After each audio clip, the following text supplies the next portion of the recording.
guys, good morning, good afternoon, good evening sa lahat.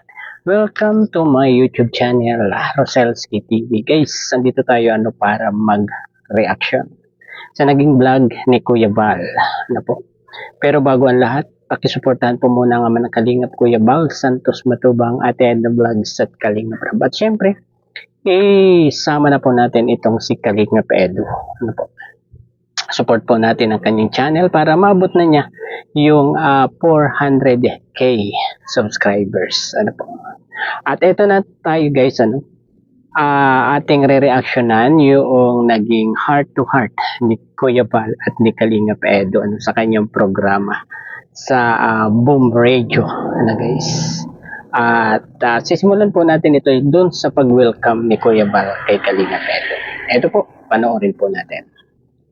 Kaya si Papa Ido po nagising. I-welcome natin ang ating gwapong-gwapong si Papa Ido.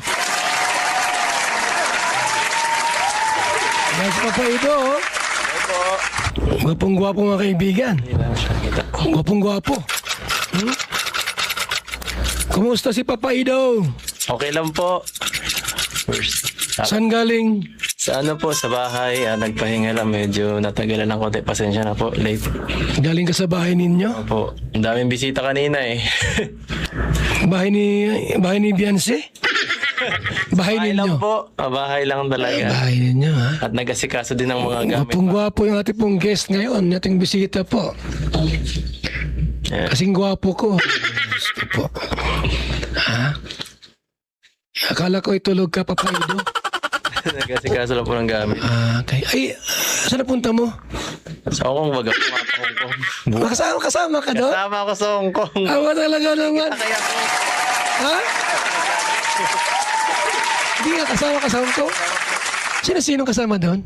At ayun guys, nakita natin si Kalingap Edu talagang nakaporma, poging-pogi. Guys. At dito rin natin nalaman guys na talagang confirm na nag-date ang dalawa nung Valentine's Day guys. At talagang confirm yun po. Dahil dito ay talagang binisto ni Kuya Val itong si Kalingap Edu. Ito po, panoorin po natin. 2026, kahapon, Valentine's. Napo.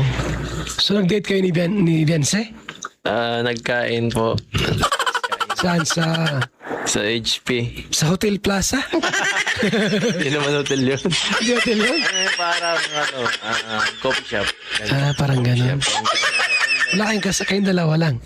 Kami lang at lang para Huwag ka magsama ng wala iba. nang iba at para mandisturbo. Huwag ka magsama ng iba pag may lakad kayo. Wala Kayong namang dalawa. vlog eh. Baka i-vlog pa ko kung Kaya nga, kasama ako ng iba. Pangit yung vlogger to, isasama mo, iba-vlog ka niyan.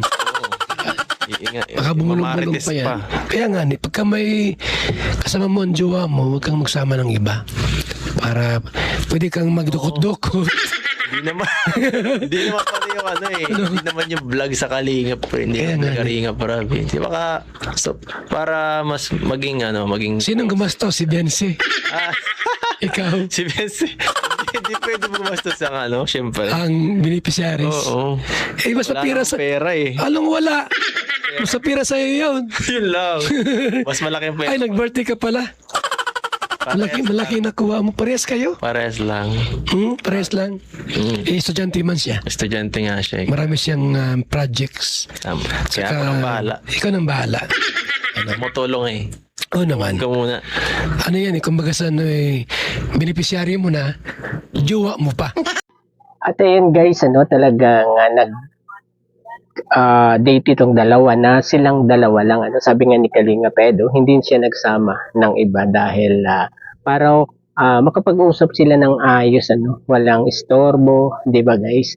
At saka iba kasi kung silang dalawa lang talaga yung mag-date at ayaw rin niyang ma-vlog sila ng iba. Di ba guys? At yun naman ang tama at inayunan ito ni Kuya Val. Ang sabi pa ni Kuya Val ay kapag magde-date sila, dalawa ni Beyonce or ng kanyang girlfriend, ay kailangan silang dalawa lang huwag magsasama ng iba. Lalo na kung ang isasama mo ay isang vlogger. Ano guys? At idiretsa po natin. Libre. May taga-libre. Saka may taga-update kung sino ang lamang sa sa rankings. Pambirang mo ba yan? Wala tayo sa ranking. Alam mo, di ako, ito parang good vibes lang naman niya. Pero kung talagang ranking pa nag-uusapan, dapat yung laban, walang lamangan. Halimbawa ganito. Okay, sige, laban ng ranking. Most viewed channel. Bawat channel, isa lang i-upload. Isang video lang. Isang video, isang live lang. Kasi, ngayon kasi meron diyang mga channel, pag nag-upload, Madami. 8 video. Pambihira, 8 video. Tapos 3 ang live. Sino ba ang mga ganun channel? Sobra naman Wala na tayo. Meron pang 5. Ayaw nyo na yata patulogin ng viewers Ako pa mag-live isa lang. Saka mag-video. Maikli pa. Anong laban ko doon? Wala. Mahirap talo. Wala. Kasi pagka talagang laban talaga. O di, sige, laban tayo. 2 video sa akin, 2 video ka rin. Paano kung 8? 2 live din ako. Parehas tayo. Yan nangyari kasi sa ganyan. Most viewed channel. Yung ang kalaban mo, 10 video. Video. Sa isang buwan, ang video 300. Wala. Ikaw naman, ang video mo, 30 lang. Talo talaga. Ay, talo talaga. Wala tayo yung laban. Hindi ako naniwala sa most viewed channel. Kasi nga talo tayo. Ay, sa akin wala akong problema. Kasi marami. Upload ko, dalawa. Parang maraming video pero walang views. Ha? Maraming upload pero walang views. Kaya nga hindi na sa maraming upload. Yun Tapos may shorts pa. Ay, wala. Anong laban mo doon? Wala tayo dyan. 8 video, 2 shorts, 3 live. Anong laban mo doon? At ayun nga guys, di ba, napag-usapan nila yung pag-review ni Kuya Jolay doon, ng mga YouTube channel, yung mga super, yung views, di ba, yung top views sa YouTube. At ayun, narinig natin yung kanilang mga reaction doon. At sabi nga ni Kuya Val, hindi daw siya naniniwala dyan. Maniniwala lang siya, yung lang kung parehong vlog ang ibibilangin, halimbawa ay sa mga kalaban ay 2 vlog, kaya kailangan sa kanya ay 2 vlog din, dapat yun ang nire-review para masabing top views sa YouTube channel, guys. At talagang ang ganda ng usapan nila ni Kalinga Pedro, ang saya-saya nilang dalawa panoorin, di ba guys? Dumako naman po tayo doon sa nasambit ni Kuya Val, isang Marites, guys, EDC TV ang pangalan ng kanyang niya, na nagme-message kay Kuya Val, nagsusumbong ng mga fake news, guys, tungkol kay Beyonce at Kalingap David. Ito po, panoorin po natin. Sabi ng EDCTV. EDCTV. Ayan Hindi, makaido to. Yan nakasusumbong sa akin yan Grabe naman yan. Yan ang haba niya Pagod naman yung basahin. CCTV. Saan sila kumukuha ng update?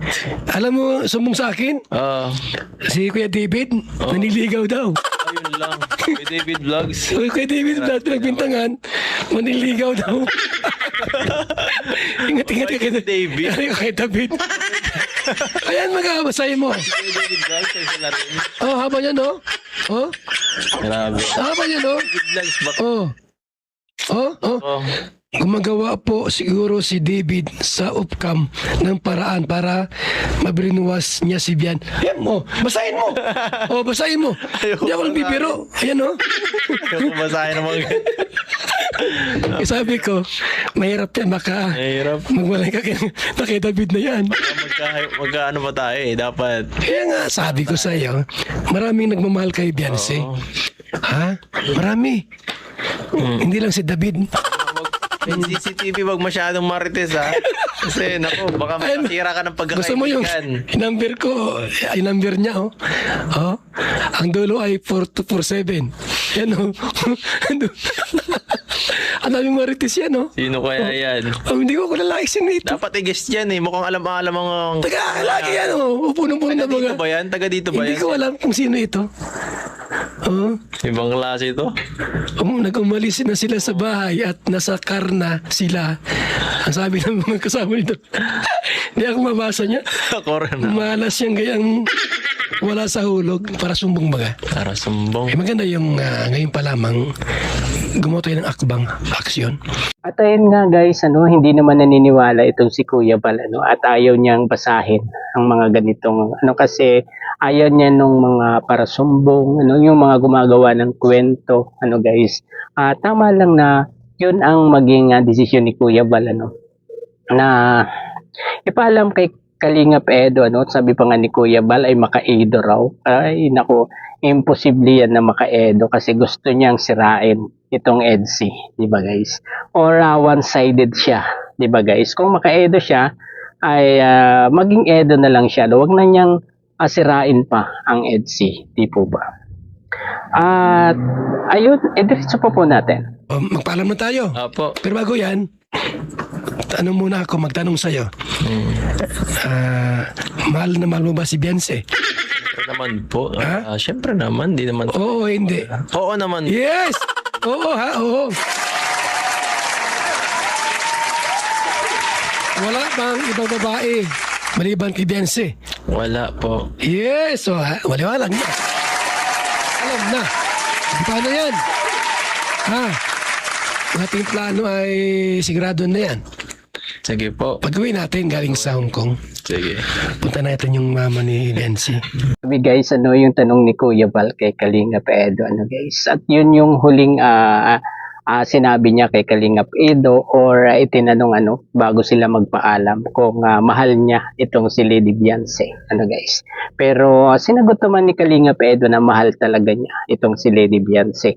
At dito may isa bang itinanong si Kuya Bal, Sabi niya, walang ibang babae, si Kalingap Edo, kundi si Beyonce lang ay talagang wala daw, guys, walang ibang babae si Kalingap Edo, kundi itong si ating Lady Beyonce.